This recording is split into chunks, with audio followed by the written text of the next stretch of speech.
come to worship the Lord.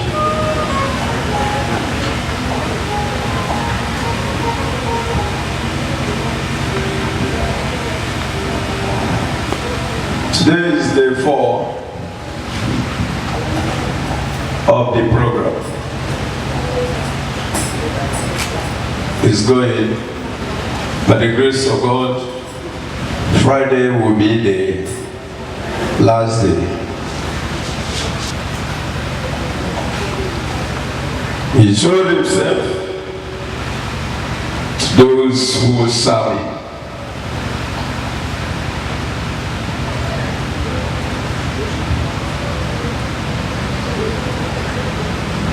And then we can hear the team say, nobody will do what? Will stop our generation. There are some things you by yourself can do, and then you may use your hands and stop your generation. That is where we want to look into today.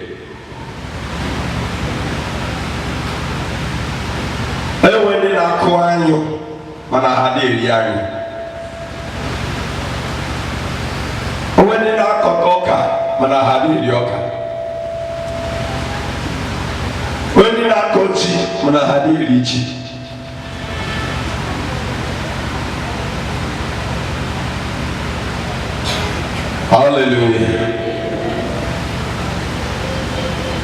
Yemne mwaba abolo. Newe nene chuka mana hadiri turo nenoka. Ewe nene achoy uchileke mana hadiri wete lele. Ndine su chileke ne wete.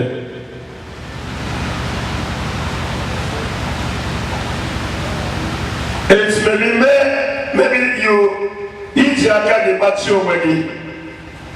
from getting from the Lord.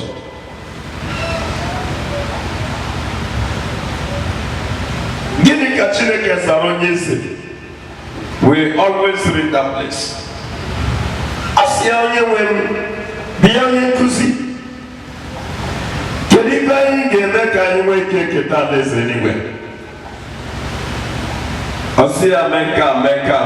Mecca, they be here, they have also.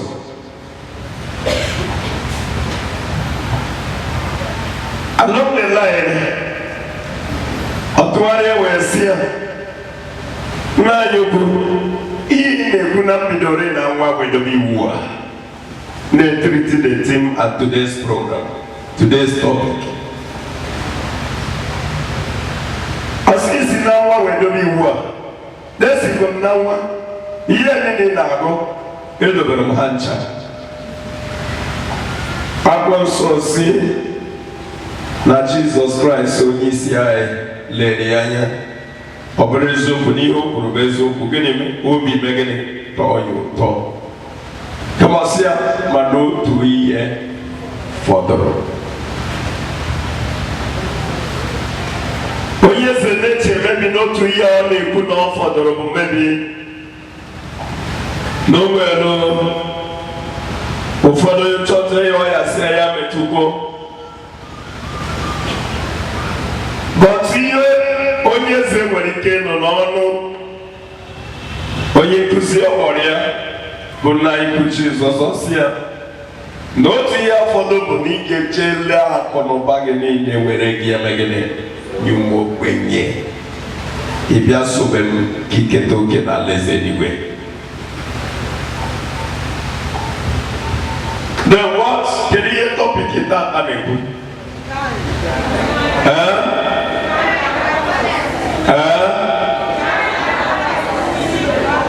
Be kind and what? And then you will live a long life.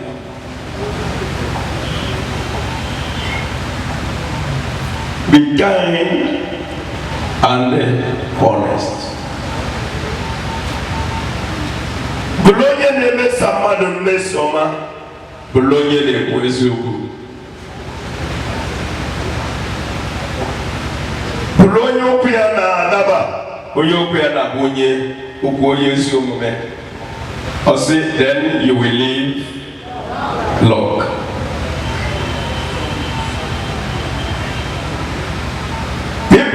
prayer will fetch you that long life. Onye mesoro mesoma agaghị ịla were Joseph brother si Chineke biko gosiere m nwanyị ya. Sometimes imesi omume na-eme ị ga-anọ from year to year imajụ n'ọgwụ. Iwepụ aka ebere ndị mesoro mmesoma a na-atụ gị n'iru Chineke. Oya chibia Chineke defend gị n'iwere gị kwesịrị iji jegota ọgwụ were ya ogbenye. Ya ka ọ si ree ihe ị nwere. Ree ihe ị nwere were gị ya nye ụmụ ogbenye bịa sobe m. Then iketa oke n'ebe nna m bụ eze. People of God. Living long is to finish maybe your duty. Nino ogologo ga-eme ka ime ihe kwesịrị ime. Ọ ga-eme ka ịrụ ọrụ kwesịrị ịrụ. Ọ ga-eme ka ịzụ onye kwesịrị ịzụ. Ọzọ bụ ya wụrụ n'ọka ka ị na-ahụ were na-azụ nwa gị. Ọzọbụ ya wụrụ n'ọrụ jọbụ ka ị na-eje were na-enyere nwa gị aka togoro. Onye dị ndụ ogologo ga-emenwu ya ma jide arụ ike. Ihe ndị a bụ ihe nwere ike ifechi mmadụ because sometimes anyị na-ekwu na onye iro na-achị anyị, onye iro na-achị anyị, onye iro na-achị anyị. Ụfọdụ oge ị gaghị ama na sometimes na gị nwa na onwe gị bụ onye iro onwe gị. Ịbụ onye iro onwe gị by being stingy. Ị na-agwọrọ onwe gị ọgwụ emebi ihe ị na-eme by being stingy. God is not taking care of you because you are stingy. You cannot look by corner kemana onye ọ na-ahịa ahụ ka ị nwee ike si na nwa nke obere nwe nyere ya aka. Naanị sọsọ nke gị ka ị nwere ike ịkọwa. Ma ọ bụrụ na ị mara na ezi omume nwere ike ime ka Chineke gwọọ gị ọya n'ahịa gị ma ịma ama mgbe o jiri wepụ ya.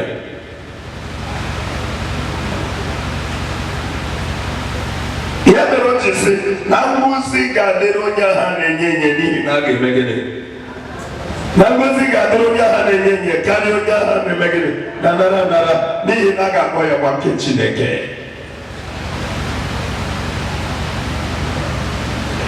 And such kind of a thing can make God or change the man of God over your trouble and save him from big problems. If you're a big woman and then you cannot help others, you are big for nothing. If you're a big man and then you cannot help the poor around you, you are big for nothing.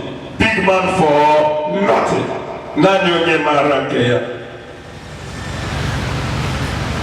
If you have money and then you don't want to save people who are suffering different kinds of problems, I want to tell you, this money will be against you.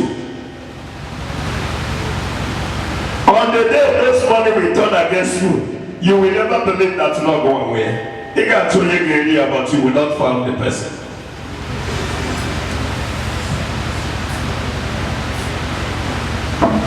And the highest expenditure rich man or rich woman or even anybody can spend here on earth is the one you give to somebody to survive life. That's the highest expenditure. The highest expenditure is that one that you offered the poor to survive life. That is the highest expenditure. That you have a car, or you have a jeep, or you build a story building, and acquired a lot of plots and lands can never make you rich. cannot make you a big person. But the only thing that can make you big is when you offer help for somebody. That is where you can be a big somebody, whether you have money or you have not. Let us not keep on telling ourselves lies. Every day we keep crying.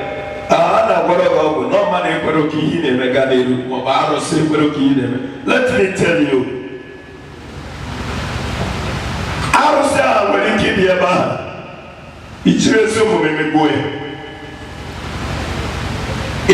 To offer me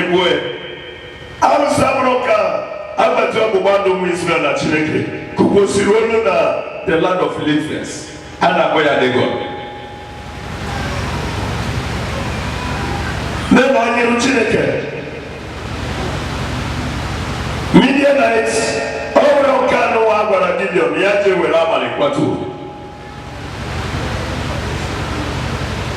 Then Inke make him listen what Chineke or Welunda Ababo or Nodana Kukugini like Aros in Mekagaho. Mapogoyo Wego Wegi. When the Bible says his name, his title is powerful than every other title. It's higher than every other titles. The king's laws and the gods are working.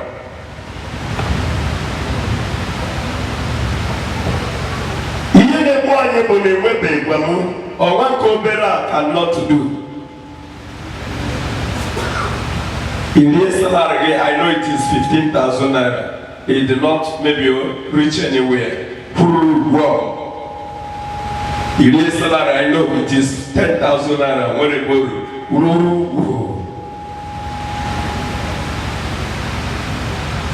in the 20,000, I know no pero when it goes.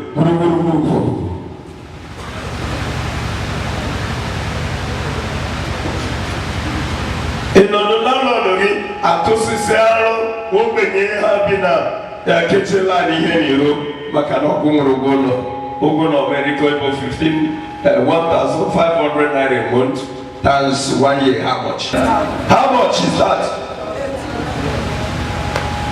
You know, because of 18,000 naira to Sisaro, what the grand year, money nearly 50,000 naira a month.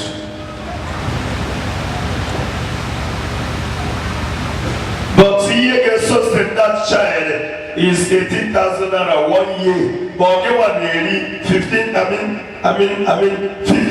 naira a month. A month. Yawa PH Chopra Europe 18,000 naira. And Dr. Tain on our church. In on our church. I say on our church. Virginia in jail. Here in a ministry in a group. All in a pianist, company name, Borobato, Inoya, Oya Managency, or when they knock a day, when I had a day, or when they knock coachy, when I had a day.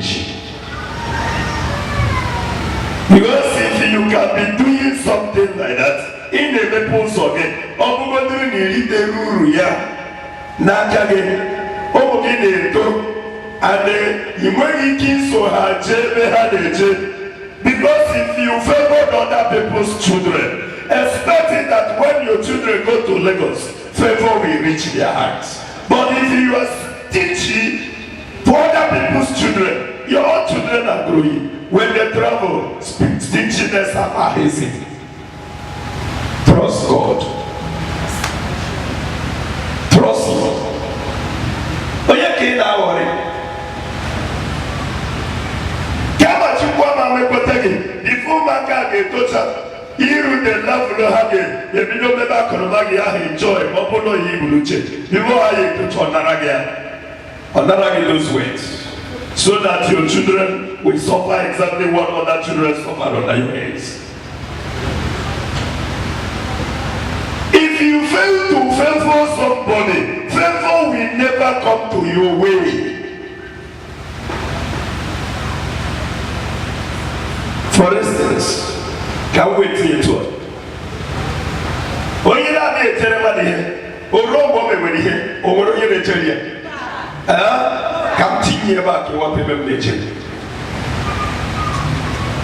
wetere gị invitation card bụrụ chawo afọrọ gị for marriage.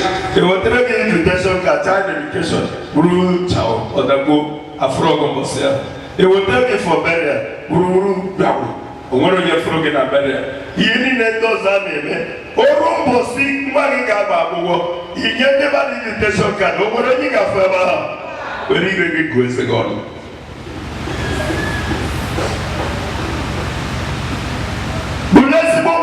By giving, open your arms. Mepea aka gị kinye. Amaghị etu ọ ga-esi n'afọ fulobi. Wipie.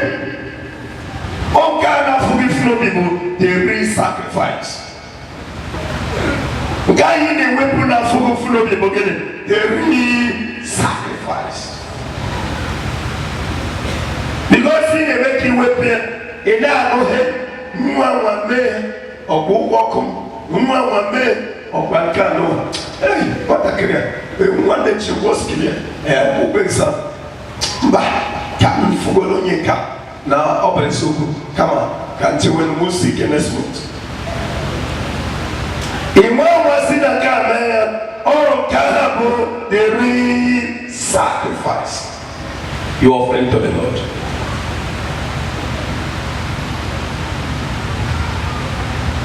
Mbọsị preaching ya na enye m talk na St. Mumbas. Mchekwado talk. Mchekwade. Thank you. God bless you, brother. Bless you. Thank you so much. God bless you. God bless you. Don't worry. Don't worry. God will take control. Don't worry. I'll pray for you. I'll pray for you. And everything will be ended there.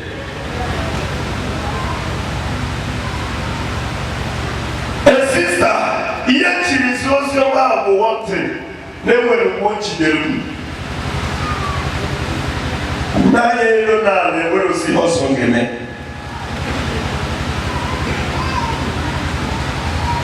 And what I was having in my hand was only 600 naira. I met a brother nwere ezigbo ego. Akọbọrọ m n'akụkọ Alaeze. Si ya nna anyị bụ ime obere ego kantị na shọpụ m na-adada. Ọ sị ha brother Alaeze, afọ my head about you. Asịrị na eme ọgọ too much. No ime ọgọ ka iji igbo shọpụ gị. You're a good brother, but ka m na-agwa gị ihe anọ na onye na-esibeghị ike adịghị eme ọgọ. Sị ya esi m na-emekwa ọgọ mana ọ bụrụ ya mere ngwa ya mba. They go be here not to Saturday. Said to 50,000 and a cantina, we better go. Mumbetan, why I can't go up and I can see their jail chat. That's 600 naira way. Can't wait to go the wine. We hear them one. With that blue, sky blue wine, really, rain with that time. We go here. Yeah. Obudam Namote. And Bagaria throughout the whole day. That's what I am the money. Come on here and make up the album. Then you put that money, who should be more. Say, brother. They go kick and you need to go Nago. Garine too. Oh, when you say, okay, Mamma is over. Me, I won't know you, baby. Oh, yeah, marriages was your man. And making it till at the end. That brother already changed that day. On that long, my mama, when you zoom in. Yeah, you will make it.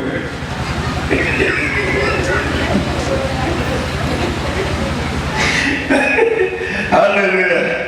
Now you remember the rest of the Lord will do it. And then He will provide. Don't worry, don't worry. Sir, my one.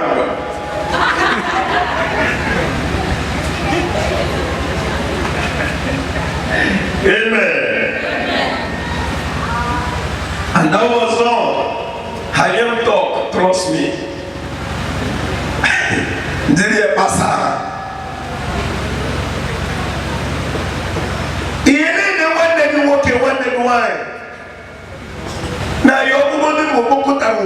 kialo di wano ne no ton ten nga bi ino ne ni lo ne ni ayati ka mo bi le cha ten o ko ta ria mo ya ne ki lo bo du mo fu kialo e mo ko lo di wa ko bi lo cha ten so that God will provide.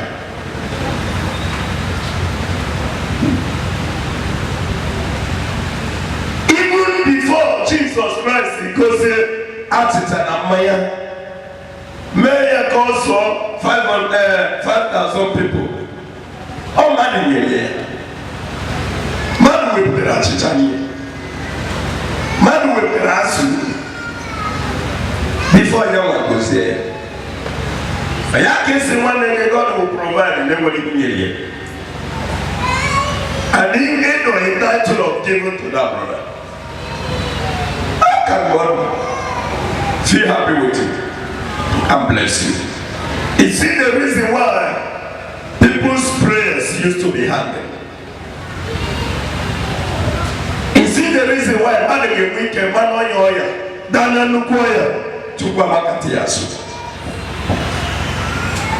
If Bobo Yamana, oh, when you can be your name, or be a great coishina at a Kobara to what he gave me.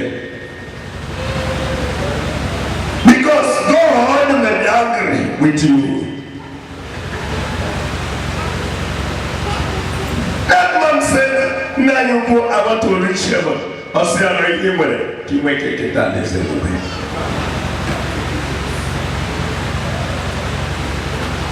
Gini mere Hezekiah ji nweta onwe, gini mere o ji nweta onwe, ọ sị Chineke, ana abụ m ezigbo nwa Chukwu, ana m edebe iwu gị, ana m eme ihe isi mee, ahụrụ m ogbenye n'anya, ana m achịkọta ụlọ nsọ gị ọfụma.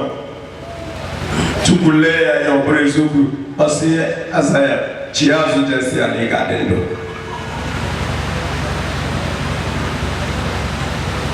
Sometimes mmadụ nwere ike ịnere isi, ezi omume eme gị. Ọ bụrụ na Chineke ma n'ịzụta isi ahụ ebe a n'oge merụrụ ahụ o meghị efu eru furu ebe a ị hapụ ụzọ ahụ wee ebe na-eru nke ahụ n'ọmaka wee imesisi isi ike ihote eru enwere ike ihu ebe ahụ ihu ebe ahụ ba ngarị ngwa ka mbata nwaka wolie isi nka megịnị jewere mana nshi ebe a. Gịnị mere o ji dị chọọ because Chineke hụtara gị dịka onye ezi omume? Ọ kịpụ onye ya na-esi n'aka gị were n'azụ ogbenye ka ị ga-ahapụ gị ka ị mara ụdọ onye na-etu a. Ifo ka ọ na-eche ọ na-eji ebe a n'okolonkolo ebe ahụ mmanụ onye nsị edobere gị nchaka ọ ya na-eme ụfọdụ oge ịhụta onye bụ nsị n'ọba ọ bụrụ nsị edobere onye ọzọ ka ọ zọtara. Chineke emego ka erukwu ebe a ka o si n'elu megide zọpụta gị iruzikwana ebe ahụ eru ha dị ọgbasị gị onyezikwa ọgwụ ihu ya esi ma ya dịwa ka ịbatawa ka iburu ike chikwara gị nke chi eketa isiri ebe ahụ chewere ụzọ ahụ ilerusi a tọgbọrọ ezi omume kindness. Ya bụ ihe mere nwa Chineke bi na Kristian ịbụ nwa Chineke heavenly candidate.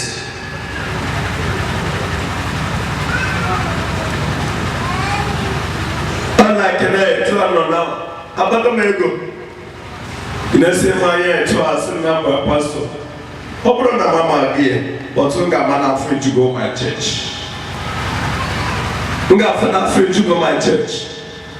The less privileged ones nọ na my church na-eme ọfụma eji ezigbo ụgbọala adọma abịa ihe Chineke ekele ụbọchị ụka ga-eme m mkpata ego jet njewe gị. Ma ọ bụrụ na ọ bụrụ ya anyị my fellow members ndị Chineke si na ka ha nye m ngozi ha ka ha chi ọba na ya akụ ya every time ha atọ na taxi every time ha atọ na kọsọ mana mma na nwere ike igo mụrụ up to 3, 4, 5 people ụgbọala ha ga-eji na-abịa ụka nyere ha aka nye ụmụ ogbenye ndị na-abịa ụlọ ụka ha enwe ndị torugoro ịnụ nwanyị na Maroka is in the video. Now that's 40 years. Now she 50 years. Maroka is because he is serious weekend. Also have a children. Odinda, you cannot at least kiss in your name when you see. Who do they are no longer come Kenya? If what in there, say I am white, Camaro Hawaii. I don't know why he took off here, Pidorando. Or we tell the budget. Got away, and I reject one. Jet to a gun canary. On your price. Oh, you could you? Oh, you never when you go to jet on. Mom, go to more haircut.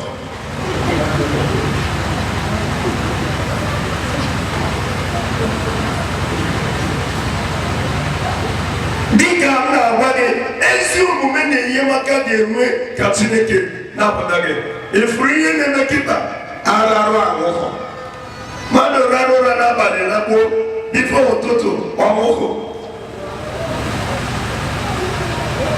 mo we notice ge aga bi memia this year mo na geno maka yimete di ne nwere kime to get me.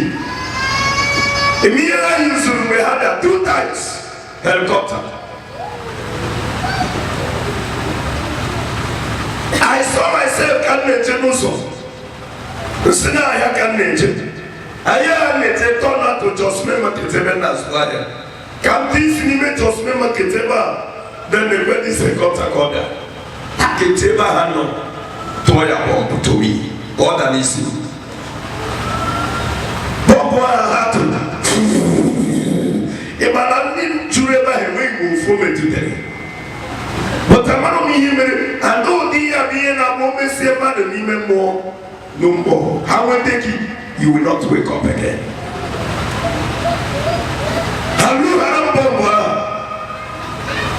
Then a man of me here will prove just can't shift to the team black start. No one ever had quality, I tell you another, no matter how also. Musoro Abawa. Emmanuel Banjeso before money had been again. Kru, alu broken bottle. Kanda ya nenu eto akadite na awutu ndi nke toro mu woro akoko. Then ndi nke toro hoso de akoko break those things pieces. But ndi nke dara misi begene woro akoko paper udika paper. Let's listen. And these people were thinking that after that time, their fire on there, over 4 days they came back. That one comes from Slowen Canada village. Reaching them who come on the neighbor. Reaching them when they see by them, they were Kahalanga. And they had to open. When you get your banana, the bar no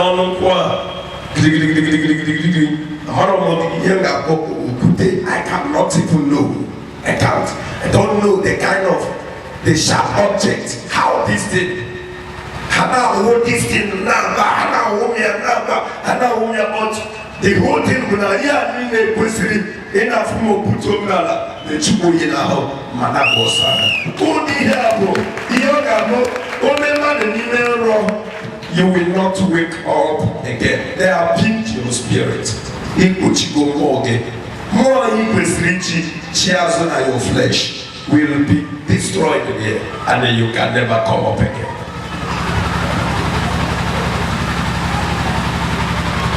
This year can never be. I know what I'm battling with.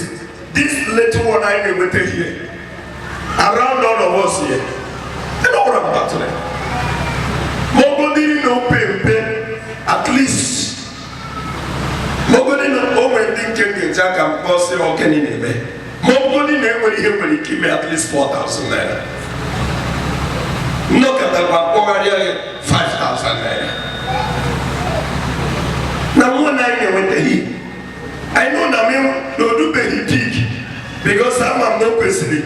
Do that Always at least a boy and brother say I go and start life. Some sisters will say, can you do Maria? Just to talk like for no one can say just to pay some magari. But just to come down some 5,000. And you me 5,000, you are doing the way magari. You are the way gari. Oh kakamuru.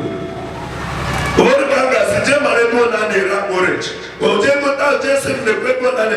O da ba ne pepo na ne ra orange. And you me no 1 or 2 bats. Ya je video. Oh kenke them and God is protecting me over that.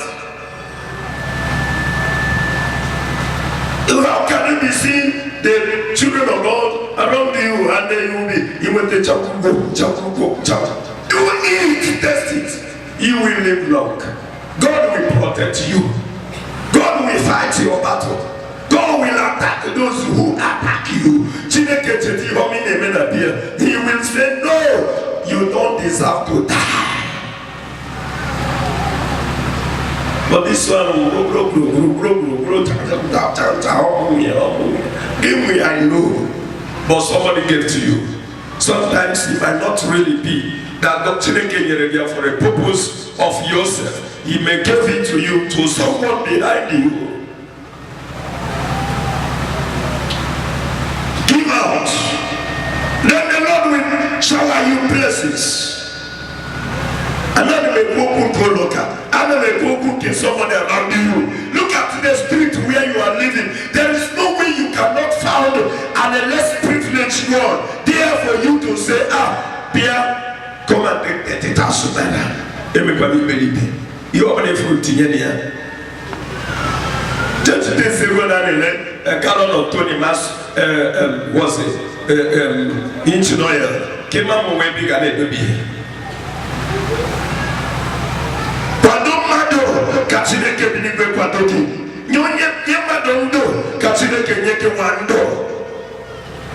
Rescue life. God will rescue your life. Save life. God will save your life. Onya na pagani nenyo ihoke nene amaroze no wekoya. Oka baloncho keke yesi abino. Iboya welusia ubandanya orogodo ntako kotropa. Take him out of me, give me God in Moya Hemen.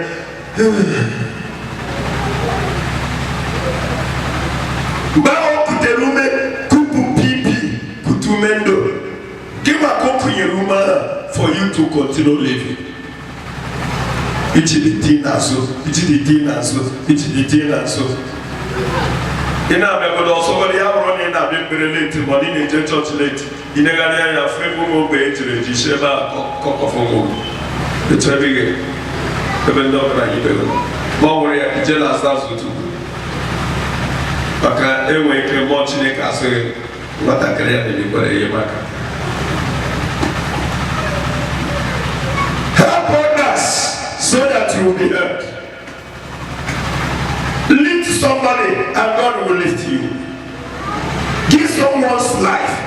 Never don't do, and God will give you life. Or just I can't say very clear. I know. But if you want your prayers to be answered, but when you open the kitchen and post office, they post a letter without a stamp. If you have a post office, just 3 years later, and a courier stamp, letter or it will not go. Ndina basozi makaleta bia chokoti another phone na ka hebro stamp kini ka yeme how to hear na will speak. It will not go. When you pray, call your stamp by Yesu Omume. Call your stamp so that they can go. Can you call somebody from your phone without airtime? Igabomi idememu call my brother. They got the run your tata. Idememu call. That is it. If you want to make a good serious call, Obulu nega there. Open carry that pay it to go there recharge card 100 naira. Before the empty line, from whichever line, they can go take. nke ahụ ka igbu azụ ka aka gị ghara eru na mmiri ibi ekpere onyinye ga-afịa gị ahụ a na-ekwu okwu donation onyinye ga-enye ime donation ọ bụrụ ife afọ omenala ịma ịkara igbu ga-afịa gị ahụ a na-ekwu okwu ka a ga-esi sọpọtụ ụka imekwu donation ịsọpọtụ ụka ahịa gị ahụ ọ bụrụ na nke ụka bịara ahụ bụ nke striti gị ya emewu yet he may be better than others. If you believe when you say God, make consultation constantly here. And I'm the woman before the better consultation, the whole money will finish here. And the guy oh, my God, na phone will move when you got there. Top of that, 1,000, 2,000, 3,000, 4,000. You make it over 20,000 naira can't there. Not even 5 naira will go home with me. But only better consultation with Serena Tego.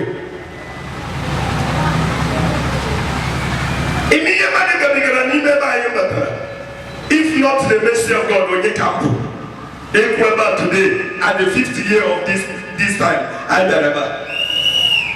When you come, oh, when the yes in the Bawania, or to the Abia Focasiaba, put on my instrument, when you get the Benarose, to see that in the army in the room. Oh, where was million naira to charm me? The Lord defend me.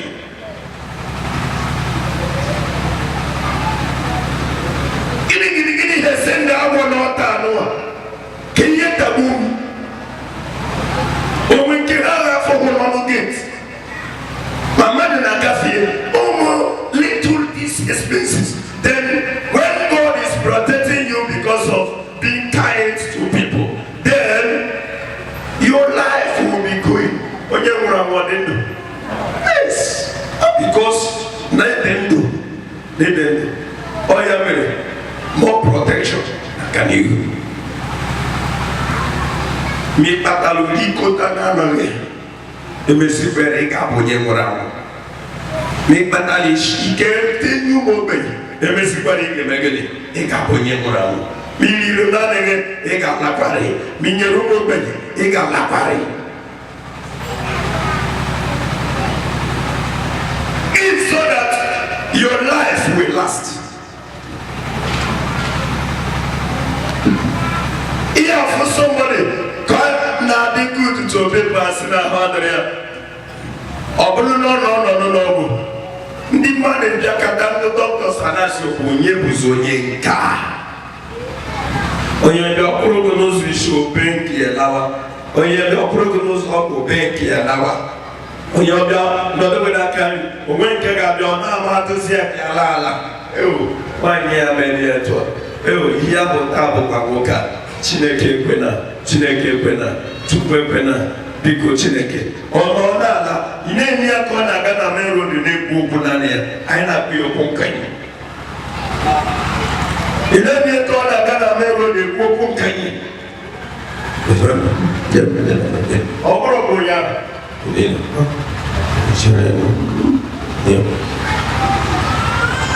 mana ọmama na mmadụ na-abịa gịnị ka ọ na-akọ Chineke gbọrọ ya nwoke ekwekwele ka ọ dị tụọ ọ dị ka obili bụ ama dị ntị n'olu a kweru nye ka Chukwu lekọta gị ihe ndị a mere anyị Christians I know no matter our fault it might be a fault from the place you worship because they have no time for that. They have no time to educate you. I knew it.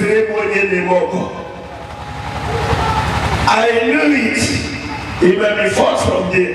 But then God needs to open your Bible. As you can see here is the scripture. Let's somebody go to the scripture for me. Isaiah 58 from verse 7. Isaiah 58 from verse 7 down. Let's see. The Lord speaking to us. 58 from verse 7. Read from Good News. Amen. Isaiah chapter 58, reading from verse 7. The word of God says, share your food with the hungry and open your homes to the homeless poor. Share your food to the hungry and open your homes to the homeless ones. Share your food. God is giving this order. God is giving this order. Look at God speaking. Share your food to who? To who? To who? To who? To the hungry. And open your home to the homeless. To the poor. Open your house for the poor. Share your food for the hungry. To the hungry. Kahari, the whole of it, you won't be your boy.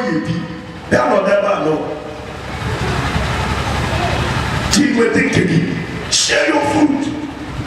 Give to the poor. And when one day they make consultation. Why in the Republic? Cotonou. Their consultation. Why are not know you? More than no French. But I like it. Madame le Raya now for my ever wine also in me. I never were French in that one. Never were we go that way. Oh, yeah, keep them. Magabana yedoro maya na mana wanyi na kwaka na afọ na agoro o madu kemekete obeje bonye ya na yaso ha madoka hasan okwu wanyi amutago mo oje bonye ya na yaso onye na yaso bia ona agbaze ya o madoka hasan no ye ha meku ogwa agbakale ọbịa na-akọrọ m ihe na-agwa m okwu a ọ bụrụ ihe ọ na-agwa m bụ na ọ mụchara ụmụ nwoke ụmụ ya etochego di ya bịa asị jụrụ ụmụ ya chijere nne di ya ya na di ya gbaa izu chụpụ ya ma ego ya eji ụlọ ya ebiro n'ụlọ ahụ ma ihe ya wetara ya adịghị isi akụnụba n'ọbụna ọhịa ka ya na-ada arụwa ọzọ bụ ya were ma chee chọọ before you nweta ihe ya eri. I start sharing things. Sị gịnị ka ime ọ sị n'onwe mba ị gafụ nwaanyị ya mara mma bịachee ebe Cotonou dị nwaanyị ahụ si kwere usoro nwoke na-alụ onye isi ga-anọdụ n'ọnọdụ a nne ya nọrọ nso ụmụnne ya nọrọ nso ụmụnne ya nọrọ nso o nweghị onye nne ya nso ọ hapụrụ ezinụlọ ya na Cotonou bịa bụ ịlụ onye isi ya bụrụ kwa Abakaliki ebe a n'ime amamọnwa ofe ka amamdọf ime n'isi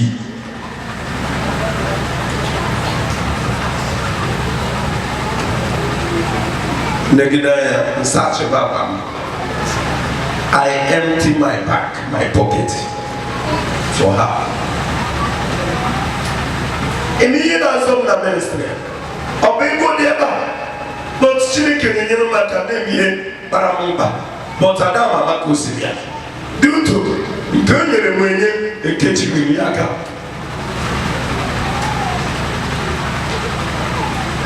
Every woman, problem one day.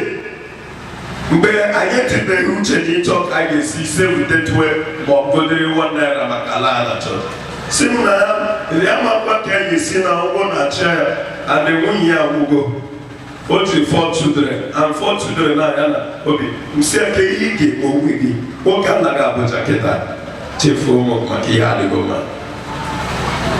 ị mara na echekechara ihe ga-eme n'ụwa amarọ m ya njekwa nwunye architect nwa ọha.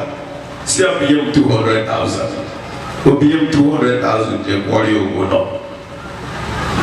Emesie nkuba nwunye mwoga 200,000 kwa ya kocha sinwoka mapa ya uno kamia sinwoka ya hapo na mga kwugwa ha obere n'ụlọ ebe a ka obi dị Chineke gosi na sebụrụ mgbe ebe a nọ ndị septemba na-eme ihe ha na-adọbịa bikọs o nwee ezigbote ahụ tosuo na nwoke o nwere ihe ọbụla septemba gịnị bifo a ga-akpọ mmadụ nọmba 1 ya maka abụrịdị nọmba 2 n'ụdị arụ onwe but ọ nọ ama m onye ọbụ na o nwere oke ochi anọdụ ya tụsisi ka ihe n'iro with that healthiness mbido ụgwọ kwụọ ya ụgwọ n'ọfụrụ o jekwata ngwa ụgwọ ya bịa dobebiri bicha nọdụ ebe ahụ nweta call of help na Abuja because mmadụ ya na-anọ na-ebere ebere because ụdị onye dị etu a ekwesịghị n'ọdọmọdụ a ilu mmadụ aka the Bible say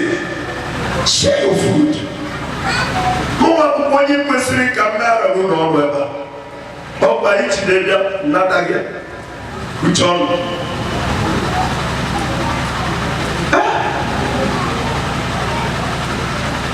sometimes eme taxi n'ebe a nnọdebe anụwa ka ịma ji ka ịma ọkụkọ ka ịma plantain ana ọgwụrụkwe nke dị n'ụlọ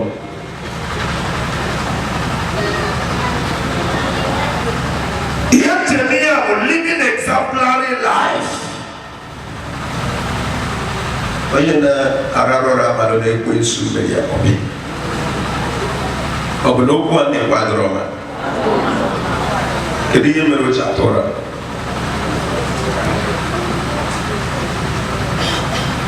mepee ụzọ gị ekechisiri ya ike n'aka ikechiri bụ ọnụ ụlọ gị ka imechiri enwe ka ị ga-anụ ma dị ihe nke kwesịrị gị ike maọbụ ị na-enwe constant miscarriage ị ga-eji opening hands mepee ụzọ ha kpochiri akpochi ị ga-eji aka onyinye metụ Chineke aka n'obi before you know it he will open that door. ọ bụrụ ọkụ ihe ahụ anya ofu mmadụ tata after 3 months ana m enyezi nke nyere ya gana m ka m nwetara ya the most thing about the money here, give.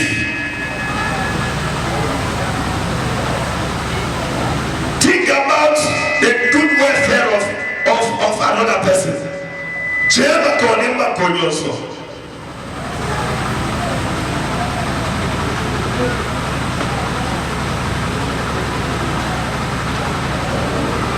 Give God to God. My mother from my maternal home. Just in secondary school, and we even say that we go get Jesus in the university. That can't take a part of go. Now that which means now to Futagola. Say Abonyara, you watching the Kessim man, I'm gay mayor. What I career to it, I'm a baby. All over the one nature.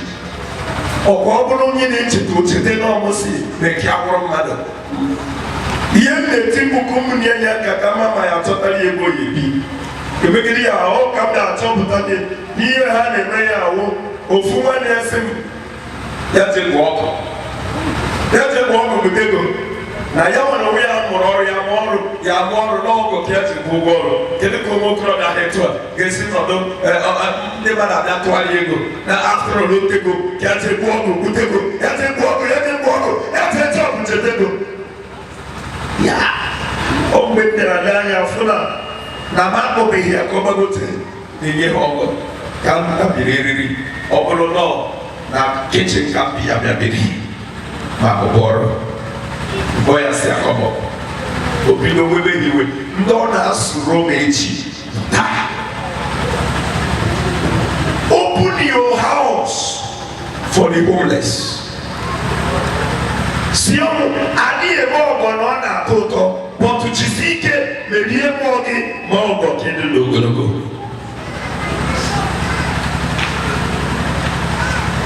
not just a Christian no I'm a Christian.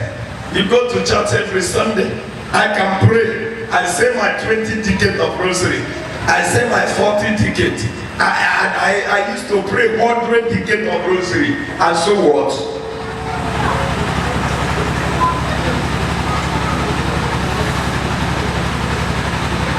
Ọsịmba akwụkwọ nsọ, ọsịmba akwụkwọ nsọ n'okwukwe na-enweghị ezi ọrụ ụrụ agwọ. Give, and they shall be given back to you. This is what the scripture says.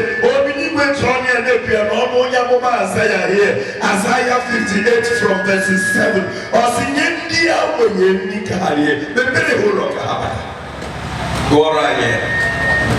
Give clothes to those who have nothing to wear. Give clothes to them. Give clothes. And do not prepare your wardrobe. Makadina bottle.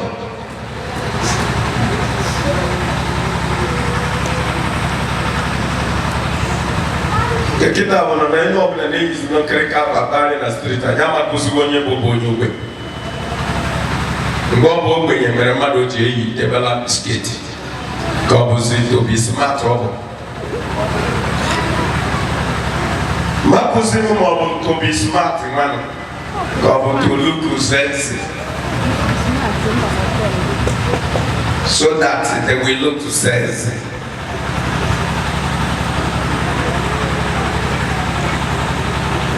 Amakuzi mu ọbụ bịa m. Batara ya bụ ihe ka ọ bụ just naanị to look sexy.